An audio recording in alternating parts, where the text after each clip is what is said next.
And here's Jenny. All right, well, hello. I sent both of you a chat. Paula, if you can just respond to the chat, that way I'm sure it's working for you. That would be great, so that way I know if you have any issues. And then, like she mentioned, so my legal name is Robin, but everyone who knows me calls me Jenny just because my mom's name is also Robin, so that's why I have two names. So today what we're gonna go over is getting started and setting up your QuickBooks Online file. And then once you've done that, how to sync and add those bank accounts, which is the best tool that Intuit offers for you to automate your transactions. We'll also go over how to add some new customers and focus on money in this week. And then next week, we'll be focusing on how to money out. So how to pay your bills and add new vendors, and then also covering reporting. So perfect. So it looks like both of you were able to access the chat, which is great. So one of the best things about doing these sessions live is that I can kind of tailor it a little bit to you guys and what you're looking for. So, and you guys can choose to either unmute or send a message in the chat, but I'd just like to know what brought you to this course today. So are you a small business owner and you're trying to do your own books? Are you a bookkeeper working for someone? Are you hoping to start a bookkeeping business? What is it that you're here for today and hoping to learn? So you can either unmute yourself, Margarita, or you can just throw it in the chat.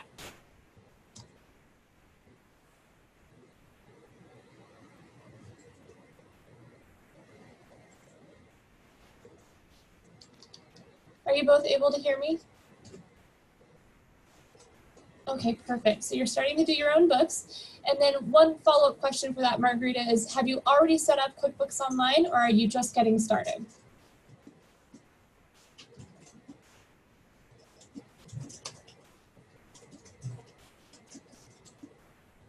Okay, so while you guys are getting those answers in there, I'm gonna go ahead and start covering, oh, perfect, Paula can hear me. So you've been doing your own books as a realtor now for about 2 to 3 years with QuickBooks Online. Okay, Margarita, you're moving from desktop to online. So good choice to come and take an online course because it's definitely different than QuickBooks Desktop. So there are definitely things that I think are way, way better in the online version that you didn't have in desktop.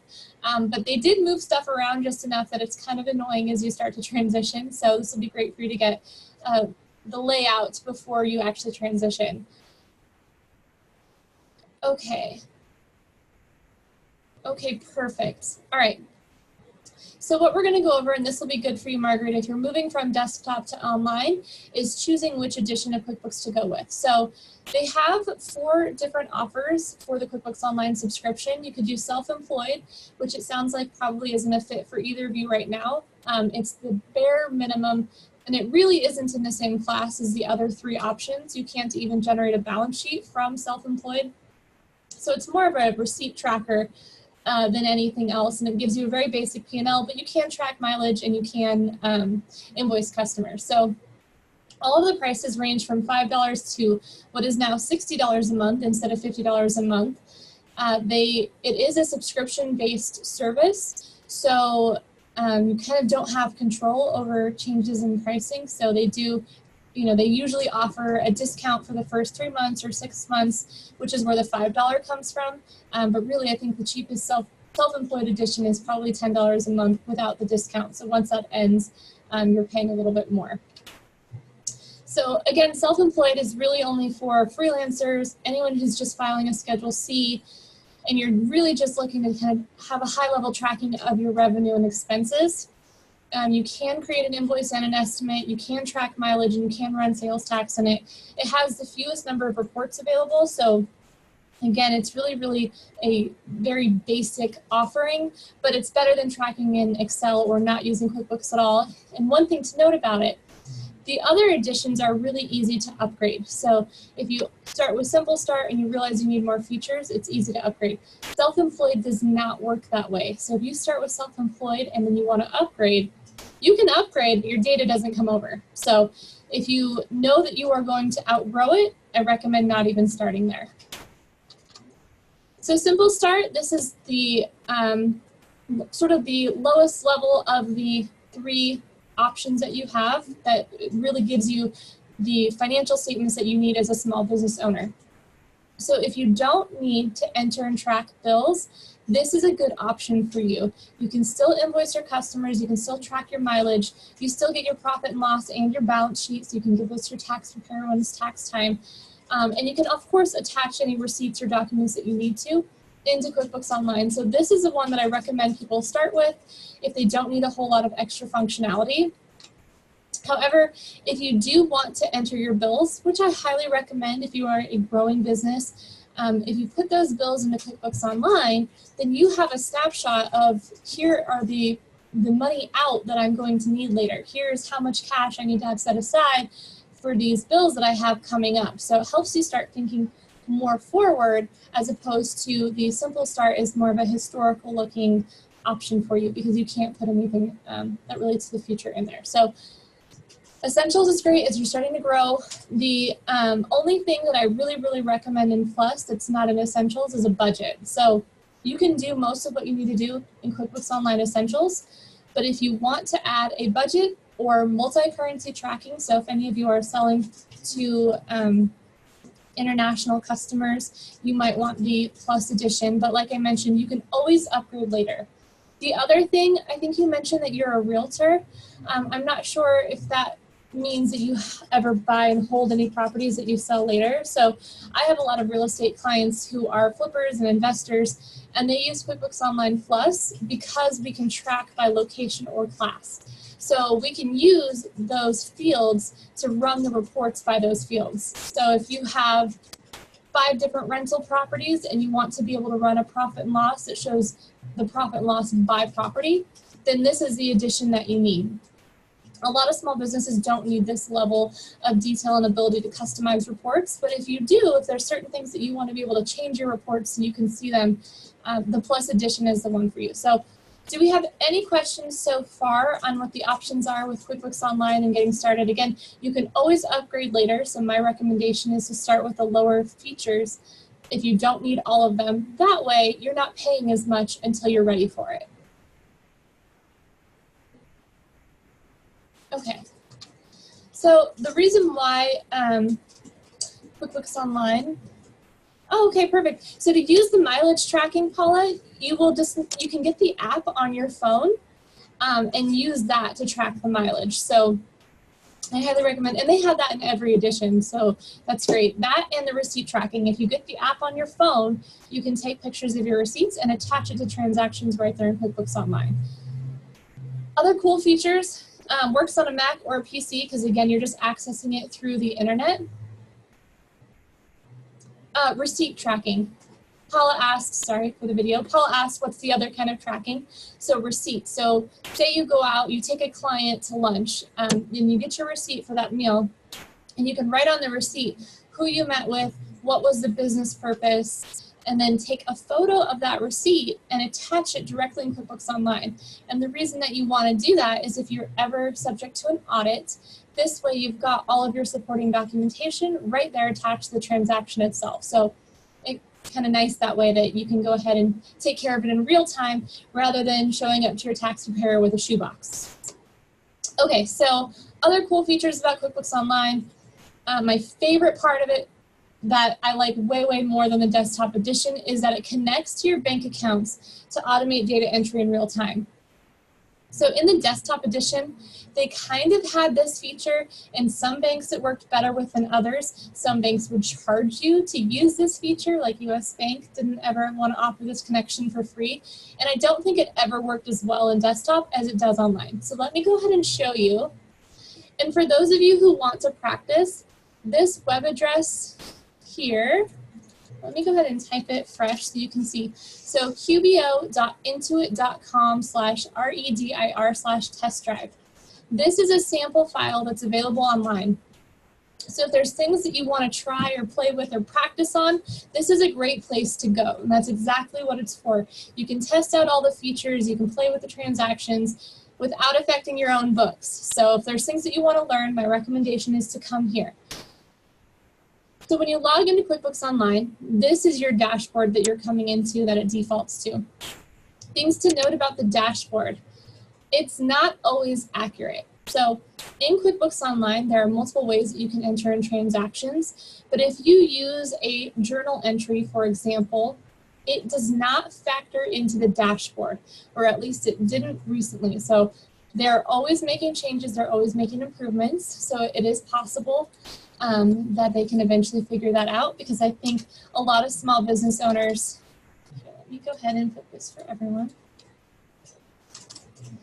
A lot of small business owners often find themselves in situations where we do have to use a journal entry to record a transaction, or we do have to do it a way that QuickBooks wasn't necessarily designed for.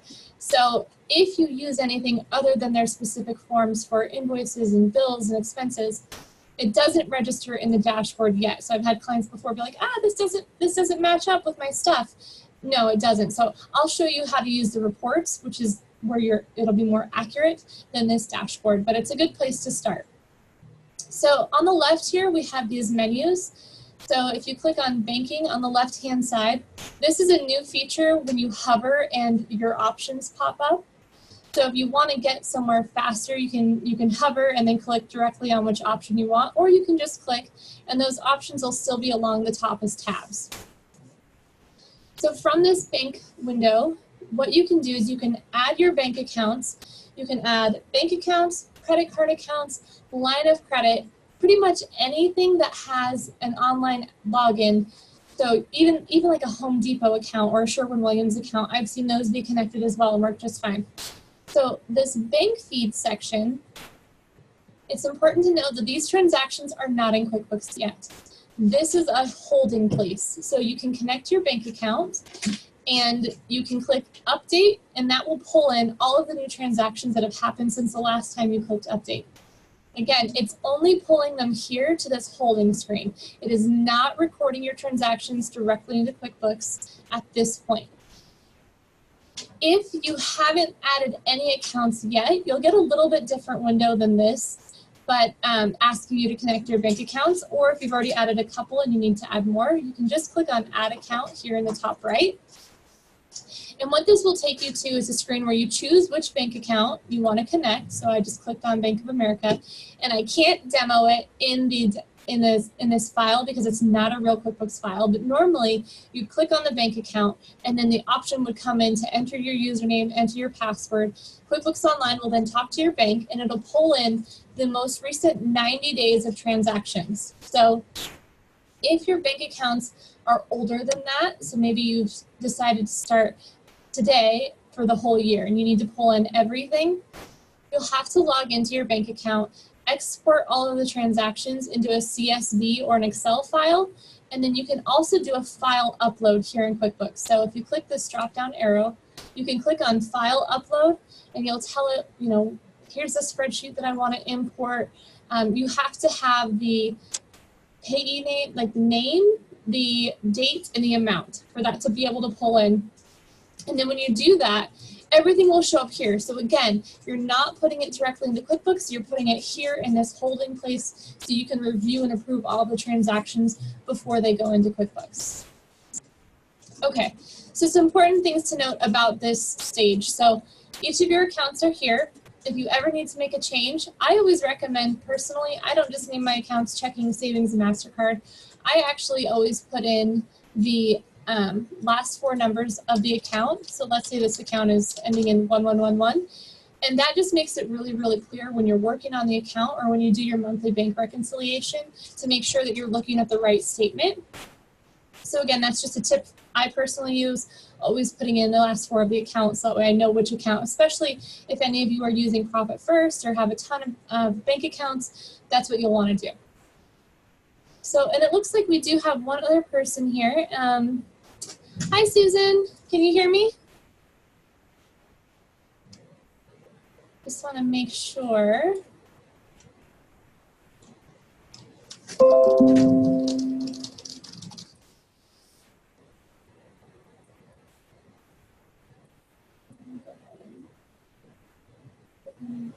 Okay. All right. So we have all of our transactions here in the bank feeds, and this is where we actually decide what we're going to pull in and how we're going to pull it in. So important things to note. When QuickBooks puts this green box and says one record found, that means that you have a pretty good chance of it being correct. Okay, so it's not 100%. Sometimes you'll find that QuickBooks will try to match to an open balance of a bill or an open balance from a customer, and that may or may not be correct. So even when you see this green box here and it's saying 1 record found, you still have to really double check it. The way to do that, if you click anywhere in the space, it'll pull open the details. So this is showing me what it's trying to match to. The things that I'm going to be checking personally is I'm going to be checking the date. So this transaction happened on 10/7/2018. It automatically will match the correct amount. So it won't try to match to something that's a different amount, which is great. So we want to make sure that the date's the same. And then you also want to make sure that we're clicking match. So there's a couple of different ways to enter in transactions into QuickBooks Online. Matching is used when you've already recorded your transaction in QuickBooks Online and you're just saying, yep, that's the same. This transaction that I already entered in QBO has now cleared the bank account. Those are the same thing. On the other hand, so I'm going to go ahead and click match.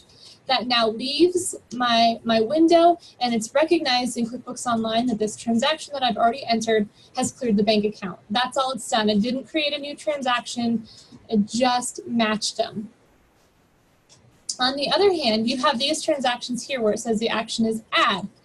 So what that means, if you click add, you are creating a brand new transaction in QBO. So if you know that you have already entered it in, you do not want to add it. So if we know, for example, that we have already entered in this $55 payment that was received, rather than clicking add, you would want to make sure you click on the find match button. And that'll take you to a list of possible transactions that it could match with. So in this case, again, this is a demo file. So it's not actually going to pull up the possibility that it could match to something, but in your own file, what you would hopefully find, if you know you've already entered it in QuickBooks Online, is you would find a transaction here for $55 that is supposed to be the transaction, and then you'd be able to click on the box and match the two together. If you know you've entered it in QuickBooks Online, but it's not matching, it's not finding it at all, there's two things that you can do. One, you want to make sure that the original transaction was entered in for the correct amount and that it matches what came through the bank. So every once in a while, you might maybe receive a customer payment from a client and you don't realize that they wrote the check for $54 instead of $55. So maybe you receive their payment in QuickBooks Online, you take that to the bank. Well, the bank isn't going to deposit $55, they're going to deposit $54 if that's what they wrote the check for. So it's not going to match when it comes to the bank fees. So that's one option. If you know you've entered it, for some reason it's not matching, just make sure that everything is accurate. If you've entered it and for some reason it will not find it, even though it's the right amount, it's the right date, there's no good reason why it's not connecting, which happens. So sometimes QuickBooks Online just struggles, won't recognize this transaction is already there. So if that happens, you're just going to go ahead and click on the box for the transaction, and then we're going to click on this Batch Actions dropdown, and we're going to choose Exclude Selected. So what Exclude Selected will do is it'll take it out of our list of transactions that we're waiting to either put in QuickBooks or match or exclude, and it'll move it to this tab up here called Excluded. The nice thing about this and knowing where these tabs are, if you made a mistake and you really do need to enter this, it's really simple to just click Undo, and that'll put it back in the For Review tab. The middle tab here is in QuickBooks, so anything that we've already entered in QuickBooks will show up here in this column. So as long as transactions are coming in through the bank feed, even if you delete them later, exclude them, add them, you can always undo it. You can always jump in here, find which column it's in, and undo the action. Okay, so do we have any questions so far?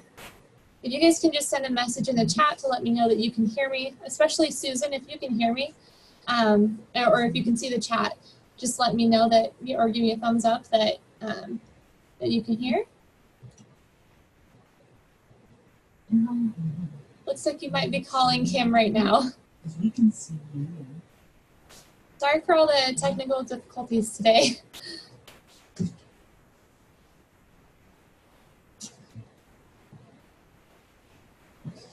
I'm not seeing Margarita or Paula, do either of you have any questions while we're working out the technical difficulties there with Susan? Try alt-tabbing. No questions yet? Okay. All right, perfect. So when you start doing your own books, this is always going to be the place that you want to start. You're going to come in here, you're going to connect all of your bank feeds, and then what I recommend either daily or weekly is that you're coming in here and you're clicking update. So this pulls in all of the new bank transactions. Then you're going to want to go through each of your accounts and get everything added. So in this case, right, we can take a look at the deposit. Again, the most important thing is to check the date. We know the amount's right. If you know you've already entered it, this looks pretty good. We can go ahead and match. Same thing with the credit cards.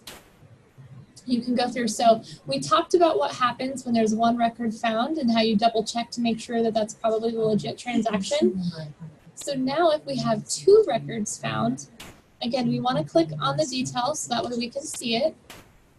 And then what we're looking for is what are the options that it's matching to and how do we make sure that that makes sense. So this transaction here was squeaky clean car wash. This pulled in from the bank, this column that says payee. And so you can see here the bank details, squeaky clean car wash. So we want to make sure these two transactions are what's listed in QuickBooks Online. So sometimes you might have had two transactions for the same amount, and this is how we make sure we're picking the right one. We're comparing the details from the bank account to the details in QuickBooks Online. Okay, so I'm looking 1012, this one's on 1012, they have the same payee, so I think that's right, so I can go ahead and click match. So when you have two, you match one, it'll change it now to one record found. The thing to watch out for, you see these two transactions here at the top, and it's saying uncategorized expense. This is a big red flag for you that QuickBooks has no idea where to put the transaction. So you never ever actually want to use uncategorized expense, uncategorized asset, uncategorized income. Because again, that doesn't make any sense, right? The whole point is that when it comes into the bank feed, we're going to categorize it and put it where it belongs. There is no such thing as uncategorized when your tax accountant is looking at your statement. So that's always a big flag. The other thing, sometimes it'll put in something that sounds right. So if QuickBooks Online sees a transaction for Starbucks come through, it will default to saying meals and entertainment, which may or may not be right. I think that's some of the machine learning. I think that it probably pulls data from all the different clients that are using QuickBooks Online, has realized that almost everyone codes Starbucks to meals and entertainment, so it puts it there. But the way that you know that QuickBooks Online is 100% guessing is that it'll be written in black and it'll look just like this. So if it's written in black and looks like this, that's a guess from QuickBooks Online. If it looks like this, but it's written in green,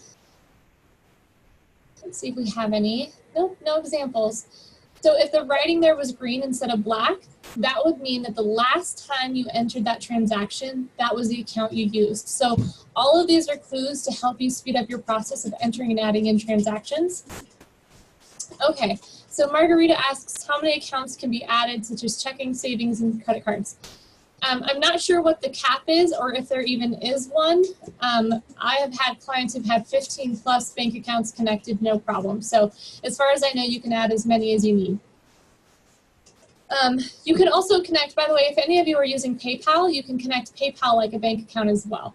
So just about anything with an online login, you can connect here. And again, as far as I know, they don't have a limit to how many accounts you can connect. So I would imagine it's probably not a problem that they've run into because you can only manage so many bank accounts with one business anyways.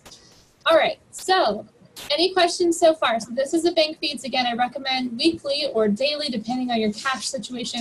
You come in here and you click update. So one of the great things about QuickBooks Online to help you automate this portion of it is they have something called bank rules. So if we click on bank rules, these three here are samples. But what these rules are, you can set up a rule that says anytime the memo says, you know, automobile, or anytime the memo says shell,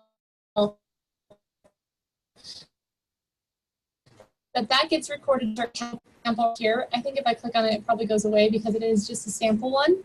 So I'll just go ahead and show you one. Let's grab a transaction. Let's do Books by Bessie. So what we're going to do is we're going to tell it every time my bank memo says Books by Bessie, we're going to give it a rule. So I'm going to click on Bank Rules. I'm going to create a new rule. I'm just going to paste that memo in there because I don't like to type it multiple times, and there's no reason to change the rule name. So anytime the money out from all bank accounts, so you can customize this. If you only want it to code a certain way when it comes out of a certain bank account, this is where you would change that. Choose which bank account you want it to refer to. So anytime the bank text contains Books by Bessie, I'm going to tell it it's an expense, that my payee is Books by Bessie, and that my category is, let's say it's a book subscription. So I'm going to say it's dues and subscriptions. I could also put in a memo here that it will pull in.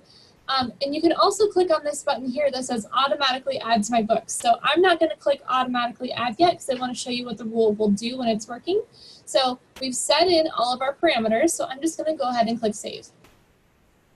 Now, when I go to banking, I'm going to refresh. So hopefully it recognizes that my rule has been set.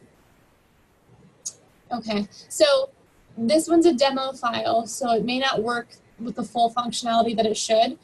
By default, when you create a bank rule, what it should do, oh, I know why, because it's money in. So let me just go ahead and edit this one to say money in.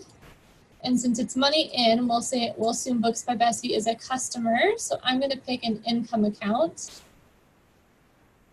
for sales of product income. Okay, so again, it's really important to be paying attention on these, if it's money in or money out, because it doesn't just do the rule to either one. And if you, for example, let's say that we had money in and money out from Books by Bessie, and we always wanted it coded to the same account, we'd have to create two rules to make that happen. So I'm going to hit save, and then I'm going back to my banking tab. Okay, perfect.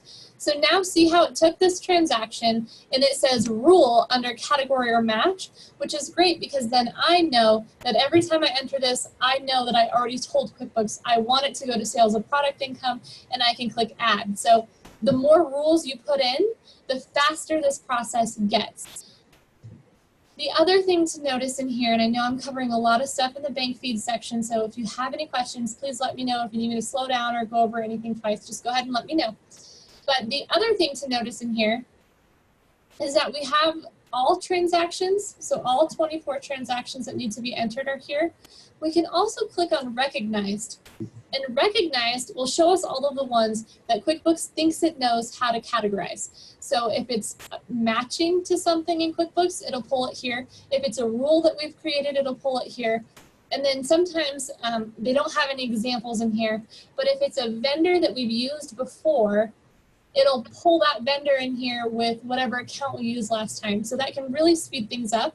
And then if you start with the recognized ones, get them out of the way, it's not such a big list to deal with on the other side. So let's say all of these transactions look great, and we want to enter them all at one time. You can actually just click on this checkbox here at the top, and it will select everything in the list. And I'm just going to take out Books by Bessie because I want to play around with this rule just a little bit to show you guys one other item. But if we click that drop down arrow under batch actions, we can now accept all of them at one time. So that saves you the act of having to sit there and click add for each one, especially if you have a ton of transactions. It's a much faster way to go about it. And now we have all of our remaining ones here, but the recognized items are here. Okay, so that's interesting. So now it's pulling in this other transaction here, and we can see that we have some issues. So see in the description how it says Books by Bessie, but the payee it says is Pam, and it's trying to code it to legal and professional fees. Now again, this one is money spent instead of money in. So notice how it's pulling in the wrong name. This happens for real in QuickBooks Online. This doesn't just happen with the test file. And this is one of the biggest ways to mess up your books, is that you see this and you assume that QuickBooks knows what it's doing.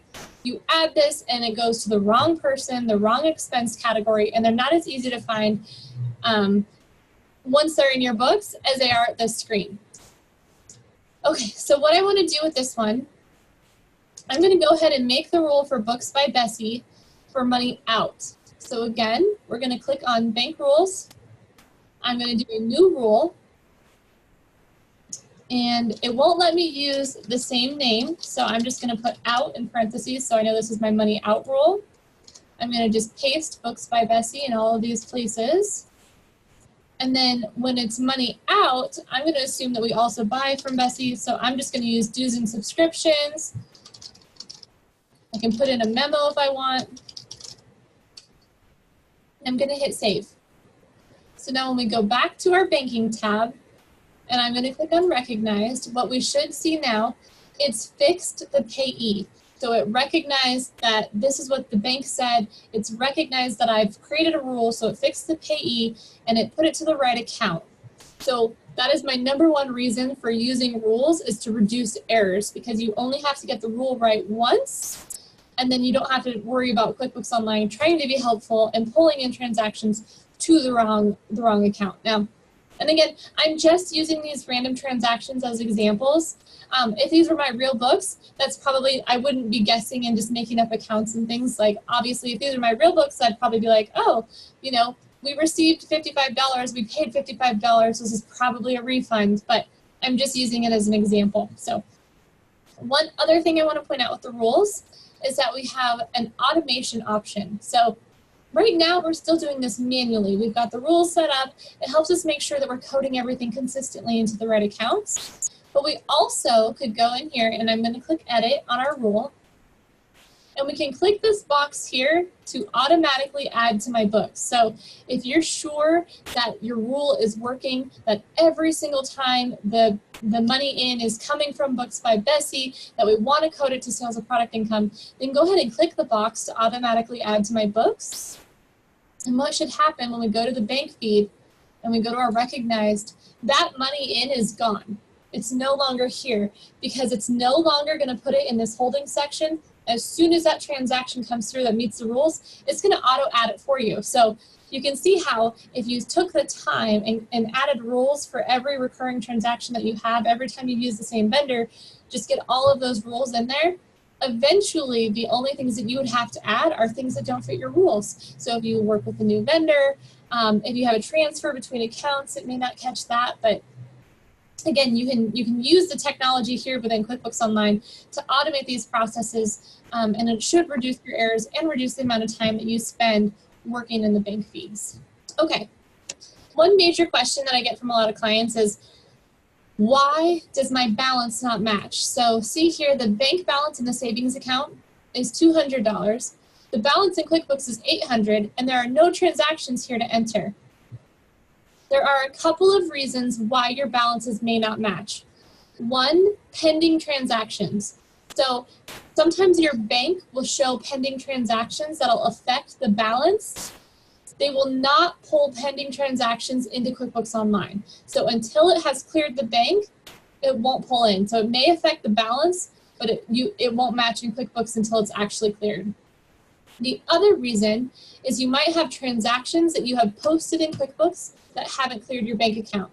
So if you write checks out of QuickBooks Online, but they haven't been cashed by whoever you wrote them to, your balance will be different. If you have recorded deposits in QuickBooks Online, but they haven't cleared the bank account yet, your balance will be different. But if you want to see what items is it in QuickBooks Online that's making my balance different than my bank balance, whichever account you're clicked on, you can click on Go to Register. And this is like your checkbook register. So what this will show you is the difference between what's in QuickBooks and what's in your bank account. And the way that you can tell, if you sort by this little arrow here, you really can't tell very much because there's only 2 transactions, but you're sorting it by whether it's cleared, which cleared just means it came through the bank feeds, whether it's reconciled, which means we've actually taken our bank statement and we've compared it to QuickBooks Online and checked off everything that matches. Or if you have a transaction that doesn't have a letter here at all, that could be your transaction that's missing. It means that you've written a check or something, it hasn't cleared the bank account, you haven't reconciled it, that explains your difference. So for this particular bank account, my guess for the error here, why it's different, is this $600 opening balance on 10/3. So for those of you who are new to QuickBooks Online and just setting it up, if you set up QuickBooks Online and you connect it to your bank account, and your bank account has transactions that are older than 90 days. So let's say you've had your bank account open all year long, but you connect it today. It's gonna pull in the last 90 days of transactions. It's also gonna pull in a journal entry that looks just like this. Whatever the opening balance was on that day 90 days ago, it will throw it in here as opening balance equity and just put in that balance. So if you're going to manually import all of those older transactions, you'll want to find this entry and delete it, because you don't want this plug number sitting in there when you're actually going to pull in all those historical transactions. So this is for people who aren't, for some reason, don't care about the older transactions. They're not worried about pulling all of those in. They just want to start on this day and go forward. Then this works for you. But otherwise, you're probably going to want to delete that plug that QuickBooks creates, and you'll know it's a plug because they're throwing it to opening balance equity. So any questions on that? Does that make sense? And I can see if any of these other accounts, we can switch bank accounts here by toggling at this drop down here at the top. Okay, so see, these are all of the transactions here that don't have a C or an R. So if I was looking for a duplicate, if I was looking for a mistake, or if I was looking for things that just haven't cleared yet and I wanted to make sure, this is where I'd go. And I'd take a look at these and say, okay, you know, is there any reason why these haven't actually happened yet? And just make sure I don't have any duplicates or transactions recorded to the wrong bank account. Okay. So that's a pretty in-depth coverage there of the bank feeds. But again, it's really your most crucial starting point in QuickBooks Online. And for most small business owners, making sure the cash is right is also one of your top priorities. So again, so we started, you know, if you click on the left-hand menu, we click on banking. We kind of went over how to update those bank feeds, how to add a new account. You can toggle between the accounts just by clicking on them, and then how to add bank rules to automate. One other question that is kind of an interesting one. If you want to change the order of these bank accounts, especially for those of you who have several, there will be a little arrow over here. If you have more bank accounts than it can fit in the window, so you can toggle between them. If you want to change the order, you're going to click on Dashboard here on the left. And then you can actually edit the order of the bank accounts here. So you click on the pencil, and then you can just drag and drop them, and then hit save. So it's kind of funny that you can't move them from the actual bank screen window. You have to come to the dashboard and move them here on the side. Also, for those of you who might be working remotely, working on a laptop, or you've got people walking around behind you at work, if you don't want them to be able to see the important stuff on your screen, you can always click the privacy button. So like before you walk away from your computer, have your bookkeeper make sure that their screen is not sitting there broadcasting your, you know, key numbers to whoever wants to walk by. Okay, so a couple of other things that we didn't cover yet, just in terms of the layout. So we started with the dashboard, we talked about banking, and you've got all of your other menus here down the sides. But other key things to work with here are we have the plus icon, which they call the quick create icon, but I think that's a lot harder to say clearly than plus icon, so I'm just gonna stick with plus. So really, anytime you want to add something to QuickBooks Online, you want to put in a new transaction, that's a shortcut key to get you there. So if you click on the plus icon on the left, you can say if it has to do with customers, there's probably an option here to jump right to whatever you want to add. Vendors are your second column, we have employees, and then we have other. So you can create estimates in QuickBooks Online that you can convert to an invoice. Do any of you do progress invoicing for your customers by any chance? If you do, you can use the estimate. They now have progress invoicing in QBO, so you can actually take that estimate and convert it into multiple invoices. In QuickBooks Online, you have two different options. You have an invoice and you have a sales receipt. So an invoice is used when you're going to give the client terms. So if they don't have to pay today, if they can pay later, you create an invoice. That will give you a receivable on your balance sheet, so you can actually run an AR aging report, see who all owes you money at any point in time. A sales receipt, on the other hand, is more like, think of it that they gave you cash and you gave them a receipt. So a sales receipt is for people who have already paid, but you still want to record the transaction to the customer and record what they bought. So invoices, people who are paying you later. Sales receipt is if they're paying you now. All right, so so that's the plus icon. Right next to that, you'll see this little magnifying glass. And again, as you're new to QuickBooks Online and learning how to do things, this will be one of your best tools. So if you click on the magnifying glass, all of your most recent transactions will be listed here. So let's say you added something and then you were like, oh no, where did that go? Or that wasn't right, or I need to change that. You want to just click on the magnifying glass. You can see the most recent transactions. All you have to do to open it is click on it. And that'll take you to whatever it is that you just entered. You also have the option, when you click on this magnifying glass, to either search in here. The search function there, you may or may not get what you're looking for, so I always recommend clicking on advanced search. Ooh. Sorry, I think I double clicked and it took us to something else. 1 second.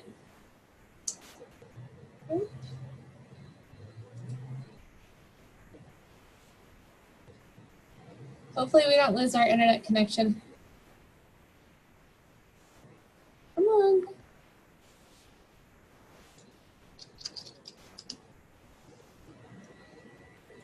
I'm just going to reload this really quick.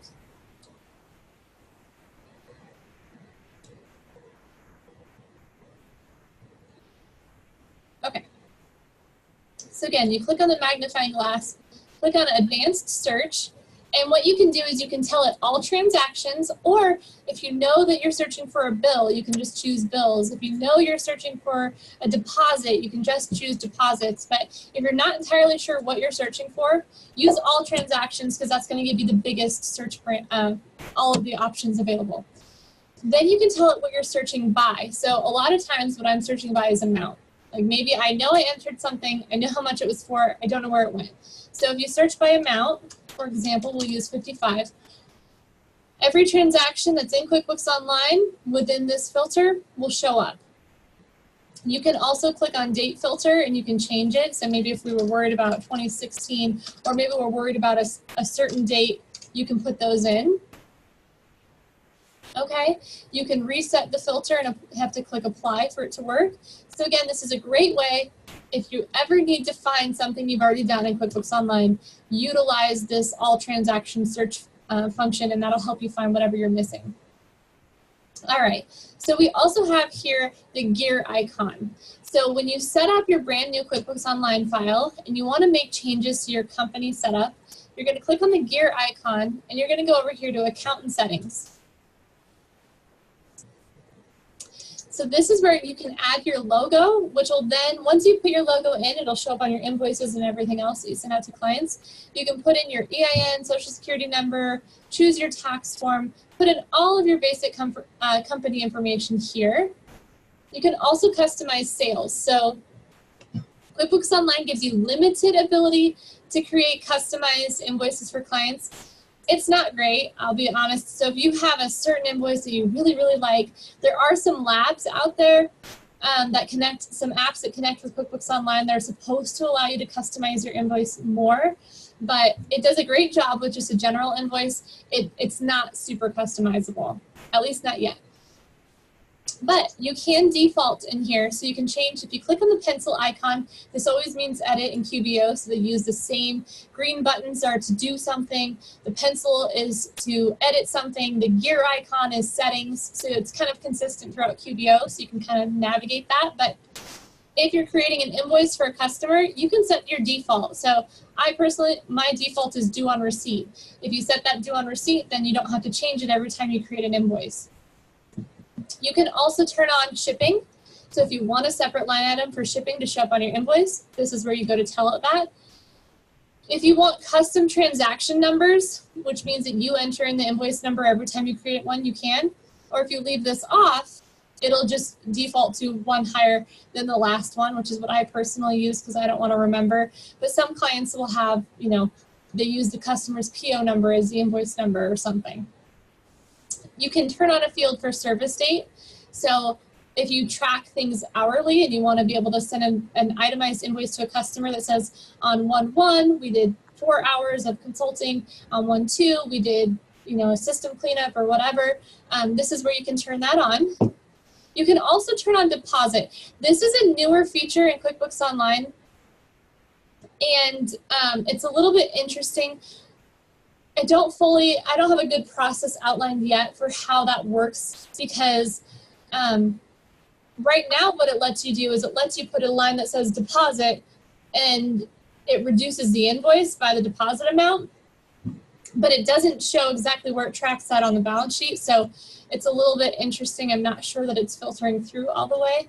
And again, this is a brand new feature, so I could just be missing it. But, you know, so if you do collect deposits, there are other ways to track that if you want to make sure, especially if you have a client who can return something, that you're tracking it on the balance sheet as a liability until it's earned. But this is an interesting new feature that they are working on. So my hope is that at some point it tracks all the deposits and puts them on the balance sheet for you automatically. Because I know a lot of times clients will send an invoice to a customer and they want that to show on there.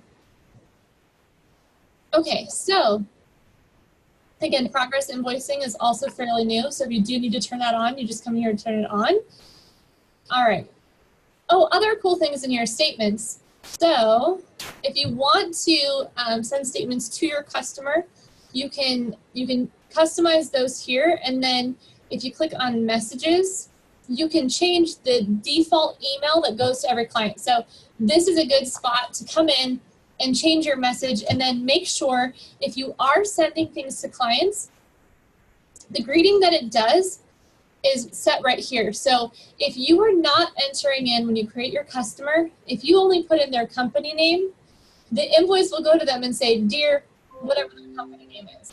So if you want it to say, dear Leslie or dear Jill, then make sure that when you come in here, you set it to dear first. And then when you set up a customer, which we'll walk through in a minute, that you actually put their name in. Because if you only leave it as their company name, that's what it'll default to, and we don't want that. Okay, so here is your options there for customizing, again, because today we're going to talk about money in. So here's how we get ready to collect that money from customers. Here's how we can update. And I love that you can send a blind copy. So for a lot of things, it makes it nice if you want to have a copy for yourself somewhere else to confirm that it truly was sent. You can do that. Okay, any questions so far?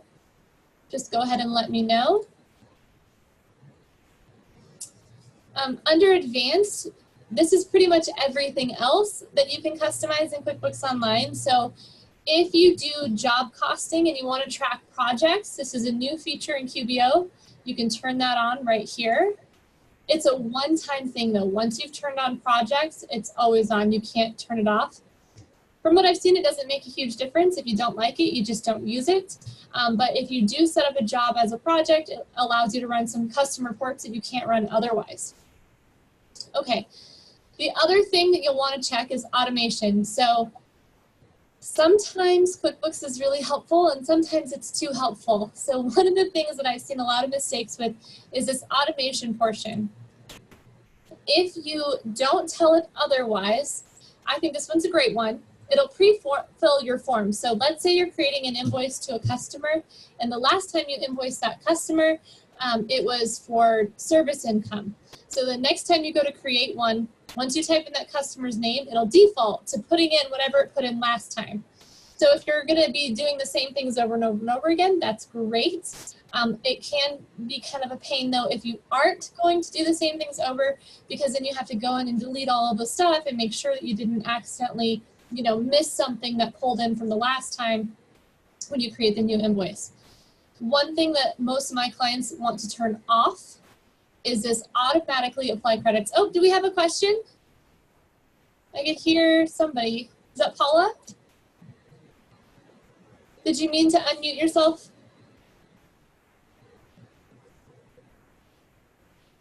Paula, can you hear me?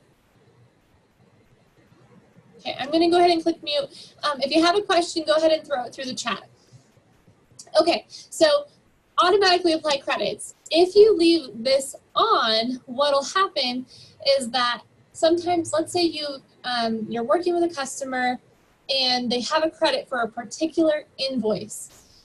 If you don't turn off this feature, it'll apply it to like the oldest invoice or whatever invoice is still open, as opposed to a specific invoice. And the reason that's a problem is because then their accounting department on their side, their transactions don't match up with yours. So you always want to know with the client which invoices are open, which credits are open, and which credits are applied to which invoices, and you want those things to be the same. So you want to turn off the automatically applied credits most of the time. I've never met anyone who just wants it to apply to whatever. Same thing with the automatically invoice unbilled activity. You may or may not want that. I personally like to review everything before I send an invoice to my customer, so I don't automatically want it doing that.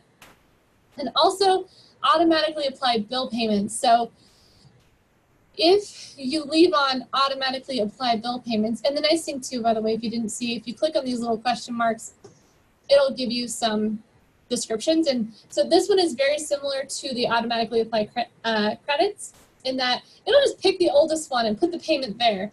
Again, we almost never want that because we want to be on the same page with the other company's accounting department. So we want to tell it, I'm applying this credit to this bill, I'm applying this credit to this invoice. So that way we both match and we agree on what's open and outstanding. Okay, so any questions, just let me know. If you do things in multi-currency, you can turn that on in QuickBooks Online. I believe it's a one-time thing though. So once it's on, it's on. So just be sure that that's what you want if you do turn that on. Okay. So any questions so far? So we've covered the bank feeds. We've done a little tour of the menus and covered, the most helpful tools, which I think are the bank automation, the rules, the search field. And so now we're getting ready to move on to customers and money in. So on our left-hand menu here, the next one down is sales. And again, if you hover, this menu is new. This didn't used to be here. So you can jump straight to an option, or you can just click on sales, and those same options will be across the top here. All right, so what's cool about QuickBooks Online now, they have this menu bar here, and it gives you a snapshot of what you've got going on. So this one here, if I click on it, it'll filter to just the items that are in that category. So there's 2 transactions that are unbilled. And you might be wondering, well, how is it unbilled and how does QuickBooks know about it? If you track time for a customer in QuickBooks Online, that'll show up there as unbilled activity. So for those of you who do track time, you can use something like T-Sheets, which is based here in, I think, Meridian, and was bought by Intuit, so it's really well integrated with QuickBooks Online. So if you're using T-Sheets for time tracking, that can pull in automatically. Or you can go into new transaction here at the top. If you click on it, it'll bring up this drop down and click on time activity. And so let's say I knew I worked on this client today and I did some design work and it's billable by the hour. I can put in whatever hourly rate I want. I can mark it taxable. I can put in start and end times, or I can just put in that it was an hour, put in the description. So whatever information you want to put here, if you bill anyone hourly. I'm going to click this drop down here, because if you just click on save and new, it'll bring up another time activity screen. I don't want another one, so I click the drop down to change it to save and close. Oh, look at that, T-Sheets, they're trying to sell it to you. Okay. So what that's done is it's created a time activity in here. So when I'm ready to invoice the customer, I can go new transaction, invoice, and all those time activities will be sitting here on the side. So here's the one I just entered. And if I click on add, it'll throw it in as a line. So whatever I typed in that description, it pulls it in. So if any of you do hourly billing to clients, this is a great way to handle it. So it's all nice and clean. So here's what our invoice looks like for our customer, just by the way, since we haven't gone over that. Most of the forms in QuickBooks look exactly the same. So it'll say in the top left-hand corner what kind of form you're working on, whether it's an invoice, an expense, a check, a sales receipt, whatever it is, it'll say in the top left. You'll always put in the name here. It'll pull in this email address. So if you've set up your customer already, it'll just pull in the email, it'll pull in the address, It'll pull in your default terms, but maybe if you have a client who's different, you can always change them. If you put in the invoice date, the due date will update automatically based on whatever terms are in here. So you can see right now they both say 11/2. If I say net 10, it's putting it 10 days later. So you can put in your product or service item, which we can go over how to create those as well. And then your description. So if it's taxable, if you just click on tax, it'll actually calculate the tax down here. You may have to tell it if you have different tax jurisdictions, which one you want it to tax. So it'll put that in, which is great. You can also put in a discount. So if they're for some reason getting $4 off, you can put that in there. Super nice, all customizable. Let's say that we want to add a new product or service. So for this client, let's say we want to add consulting. Maybe there's no consulting yet. So anything that you want to add that you don't already have, you can just add it from right here. Most of your screens will have this option if you need to add a new account, add a new customer, add a new product or service. You can almost always add it from wherever you are. So I'm just going to go ahead and click add. And the way I did that, by the way, is I just typed it in. I just typed in the new name.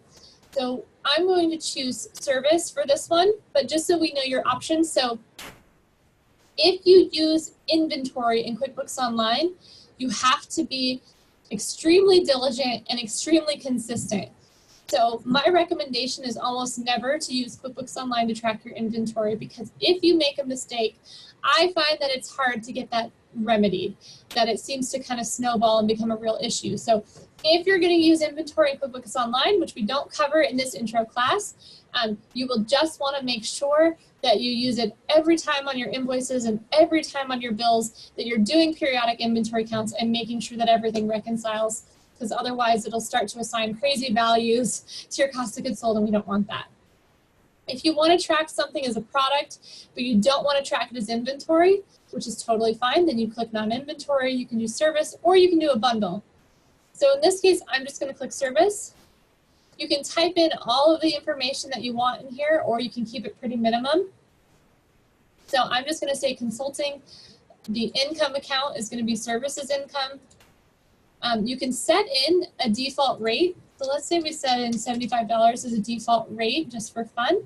And then also I'm going to tell it that it's not taxable, because my time is not taxable, just products are. So I'm just creating a quick service here. It's fun. You can also add a picture if you really wanted to. And then I'm going to save and close. So what you'll notice, I didn't type in a description, so it didn't put one in. So if you have something that you always want the description to show, maybe it's a product, you'll want to type that in when you set up the product, so it defaults to pulling it in here. If you don't want something to show up in there, just leave it blank.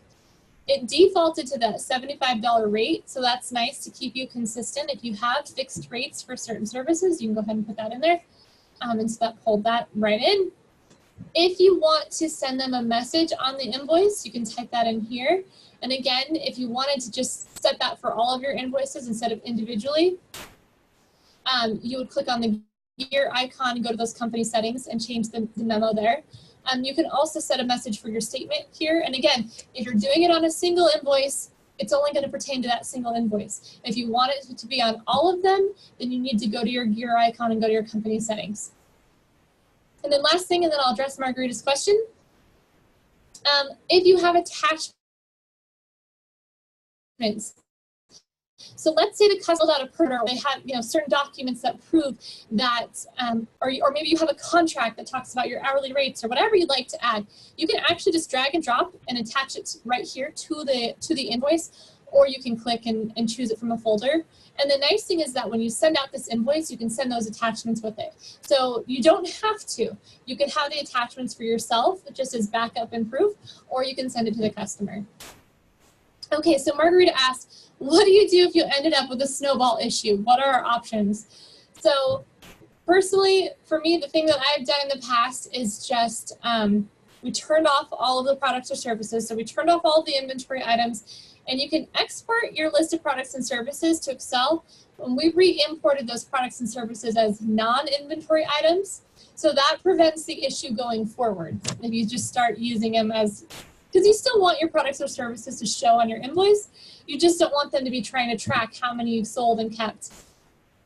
And then for the cleanup, you are going to just have to go in and usually it's by journal entry to clean out the cost of goods sold and the balances to remedy those old ones. It really depends on your situation. Some people are going to have, maybe you just have a few, so it's easy to go back and just change each item from an inventory item to a non-inventory item.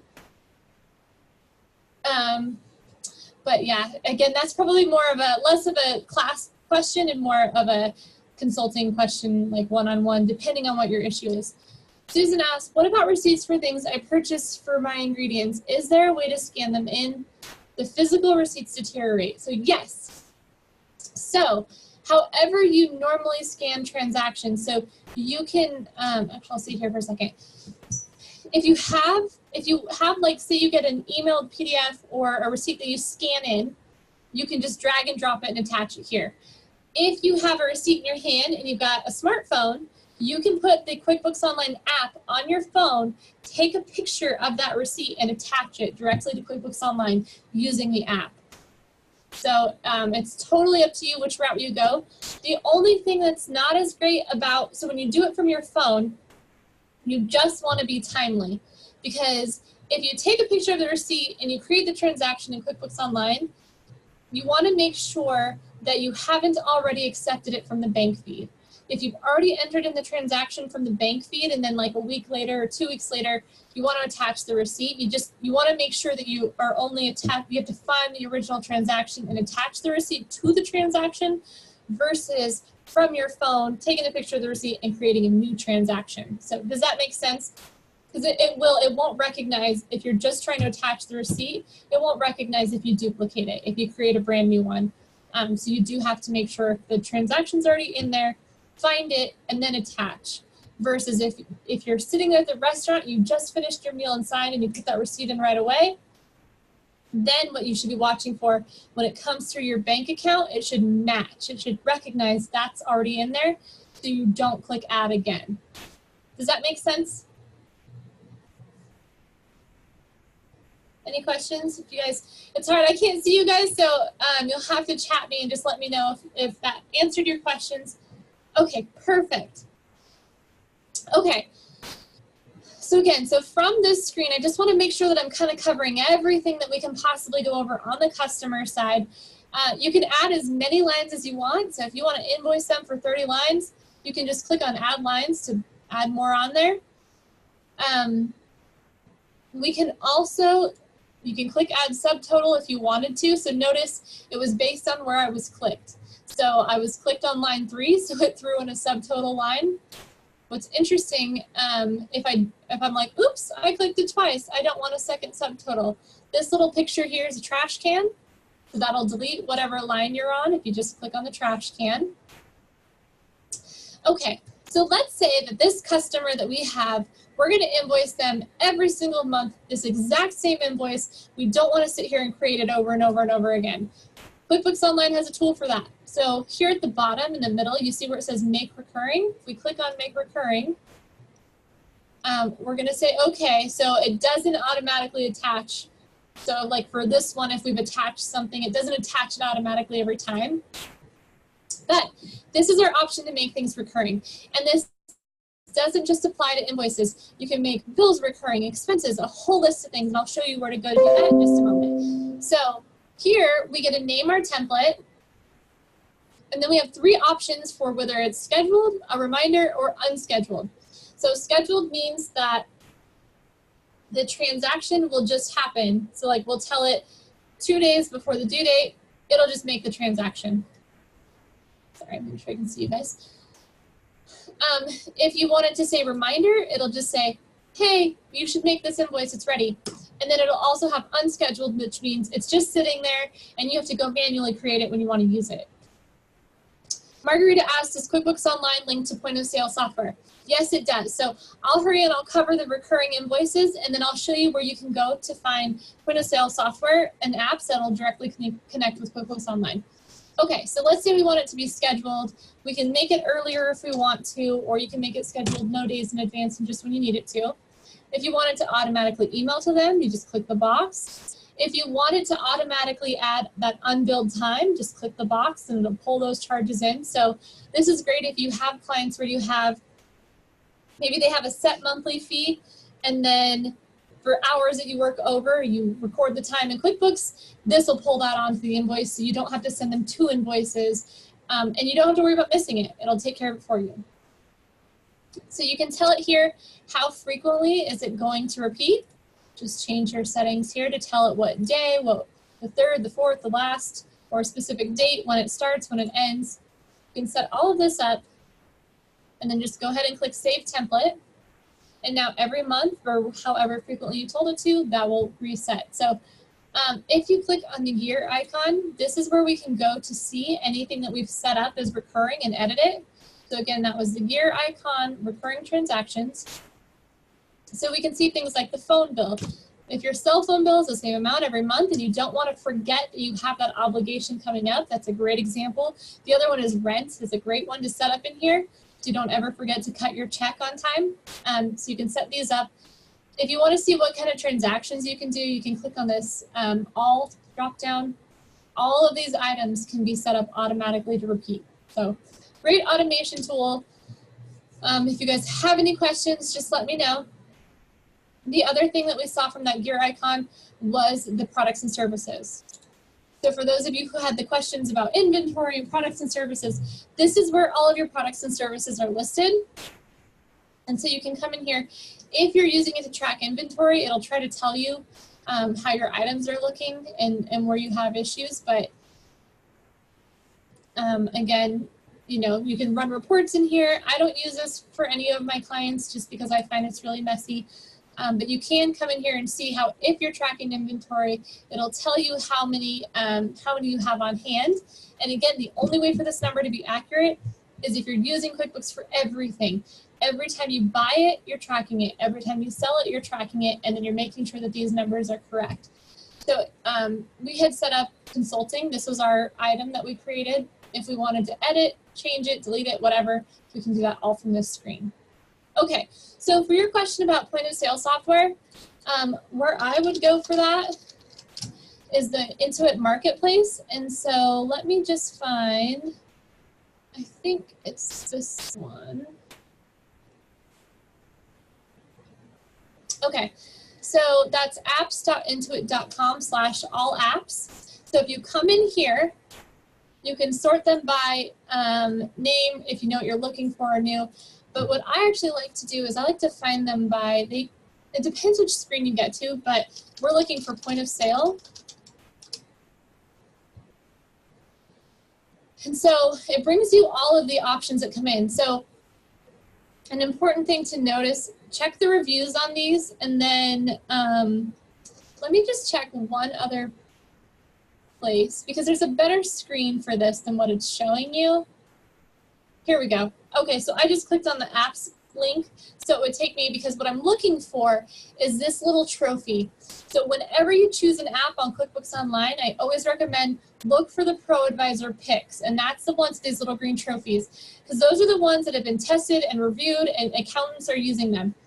Just about anybody, it seems like, can put an app in the Intuit Marketplace. That doesn't mean it works. That doesn't mean it's well tested. So I personally don't like to be anybody's guinea pig, right? So if I'm going to choose an app that works, I'm going to look for a Pro Advisor pick. Here's the whole marketplace. So here they have a special category just for point of sale solutions. And you can look to see if any of them, so this is the only one I see right now that has the Pro Advisor pick. You can check the reviews, and any of these, you can click on them, and it'll bring you up. They usually have a video. It'll bring you up an overview. You can see all the functionality that it's supposed to do for you and the pricing. So you can check everything here to find one. I've definitely heard of people using the point of sale options that connect to QuickBooks Online. And I think there's actually even, QuickBooks Online used to have, at least for desktop, they had a point of sale software.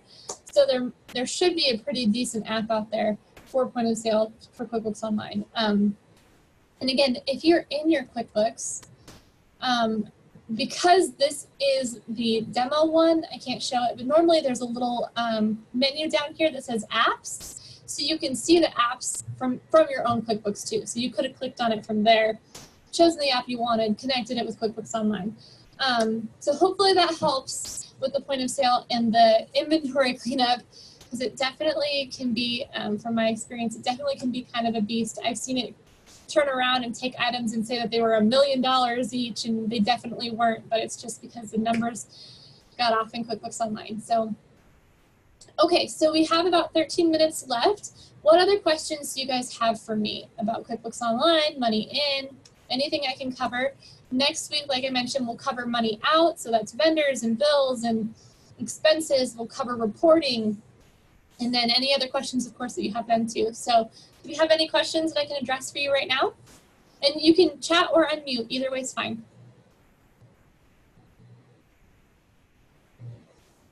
Or if you don't have any questions, just give like a thumbs up in there so that way I know.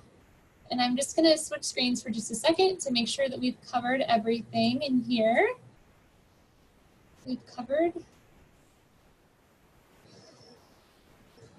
Okay, so we did, oh, you know what? We didn't do a little mini accounting lesson for our terminology in QuickBooks Online. So one last area that we can cover when you're new to QuickBooks Online and you're setting it up, and Kim can send out these slides for you. So there's a couple different account types that you can use when you're setting up your chart of accounts in QuickBooks Online. You can set up, so revenues is going to be earnings from operations. So that's when you've sold something, that's your revenue. Expenses are incurred to earn the revenue. So if you had to pay for something to earn the revenue, that's one of your expenses. And again, these are really simplified definitions here. So assets are what you own. So if you you have a vehicle in your business, you have cash, you have receivables, those are assets. Liabilities, on the other hand, are what you owe. So if you bought a car for your business and you financed it with a loan, the car is the asset and the loan is the liability. And then owner's equity is the difference between what you own and what you owe. So it'll be your investment in your own business. It'll increase as your profit increases. So when you're in QuickBooks Online, if you do need to set up your chart of accounts and change it, again, from here, we can add a new account from any screen. So at the top of the list, if you scroll up, is always add new. Or if you just start typing, if it's not there, it'll let you add it. Or you can go accounting, chart of accounts, and we'll go look at the chart of accounts, and you can always set up a new account from here. And the reason that those account types matter is when you set up a new account type, you have to choose. You have to tell it, is it an asset? Is it a liability? Is it income? So you need to know the difference between those 5 to choose the right one. But that's how you can do that. And we can cover that in more detail in the next one. Okay. Do you recommend going back and recording past months or starting from now? I've been in business since July, have been saving receipts but not tracking well. If it's only been from July, I would definitely recommend going back. The reason that you would want to do that, unless if your fiscal year end is something other than December, it's going to be much, much easier for you at tax time if you've just gone back and pulled everything into QuickBooks Online from the start of your business, so that way you can cleanly run your profit and loss and your balance sheet and send that over to your tax preparer. And also, QuickBooks Online makes it so easy to pull in the historical transactions that it just won't take you that much longer to do the past few months as it will be to just catch up where you're at now anyways. So yeah, I would definitely recommend pull in everything. Do we have any other questions today? You're welcome. Margarita or Paula, any questions? Okay, perfect. I'm not sure if Paula's chat is working. Let's see. Okay. Anything from you, Paula? Otherwise, so again, like I mentioned, they do offer the course next Friday as well, so we'll cover the other half of QuickBooks Online. If you have any questions between now and then, my info, I'll just click on this so that way you have it in the video. So there's my email address, hello@robinbuckallew.co. It's not a typo, there's no M, so .co, not .com. There's my phone number. So if you have any questions on things that we covered this week, just shoot me an email. Otherwise, I'll see you guys all next week. We have things that are, okay, so Paula says we have things that are doubled. I think it's the match versus add. You're probably 100% correct. So next week, we'll cover how to reconcile the accounts. And when you do the bank reconciliations, that's where you catch all those duplicates because they'll still be sitting there uncleared. And so I can walk you through how to delete all those duplicates, make sure that your accounts are reconciled. And then yes, it's the match versus add. If you click add and it's already in there, then you're duplicating it. On the other hand, you can also match to something that it shouldn't. And instead of duplicating it, you'll be one short when you go to reconcile. So very important to be getting those correct, whether you're matching or adding, because if you don't do it correctly, you do end up either creating duplicates or missing transactions that you need in QuickBooks Online. So again, so here's my contact info. If we don't have any other questions, I'm going to go ahead and stop the recording. You guys will all get a copy of the video from Kim. And then so I've made sure you've got my contact info as well. She has it, and she can get you the slides. Oh, okay. So we're using the P&L detail to find mistakes. Is it okay to make our corrections using links in the P&L? Yes, you can do that. But the way to be sure that you have it all correct and you don't have duplicates or missing transactions is the bank reconciliation. So the P&L detail, I always use that to make sure things are categorized correctly and there's nothing obviously wrong. But the reconciliation is the only way to be sure that what's in QuickBooks ties to what's cleared the bank account.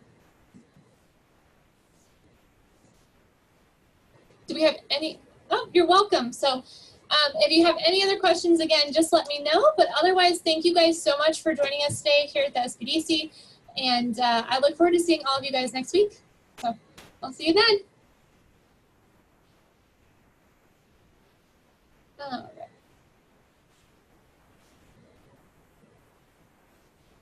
Okay.